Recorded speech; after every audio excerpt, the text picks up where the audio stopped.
We've talked about the problem of Muslim migrants to Halifax. Faith Goldie blew the lid off the story at Chibukto Heights School in that city where Syrian boys were beating up the Canadian kids, sexually harassing them, choking them. It was an incredible story, but the most incredible part was the total conspiracy amongst the press, the police, the school officials, and politicians just to shut up about it because the perpetrators were Muslim. The Halifax Chronicle-Herald, the largest newspaper in the Atlantic, literally deleted a story about it from their website and said they should never have written that story, not because it had any factual errors, just because it wasn't sensitive enough.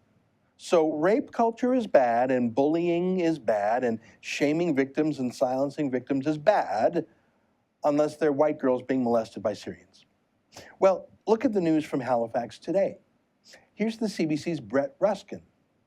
Reported sexual assaults in Halifax taxis so far in 2016. May 6, June 8, July 9, July 17. So every few weeks there's a sexual assault in a cab in Halifax by a cab driver, in case you didn't get that. So one just last week and one again just yesterday.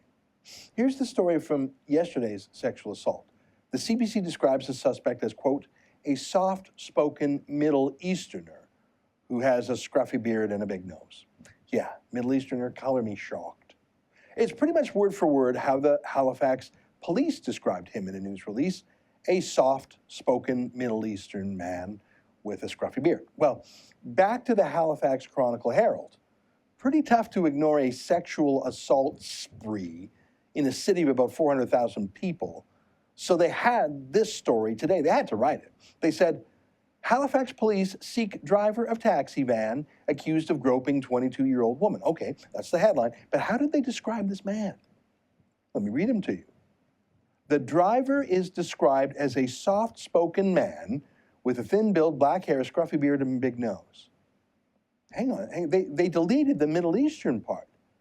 They just chose to delete that. They kept the nose part in. They kept the scruffy beard part in. Just that one element they deleted, that he was from the Middle East. Just like they deleted their whole story about the harassments by Syrian migrants at Chibukto Heights School. I'm sorry, that's not journalism. That's anti-journalism. That's unjournalism. That's not just ignoring a news story. It's tampering with the news. It's hiding the news, misleading citizens. It's abusing the trust that a journalist calls it like he sees it. You just can't trust the mainstream media. And you can't believe a word the Chronicle-Herald says. For the Rebel.media, I'm Ezra Levant. Thanks for watching. Click here to never miss a Rebel update. Want even more of the Rebel? Well, click here to become a premium member.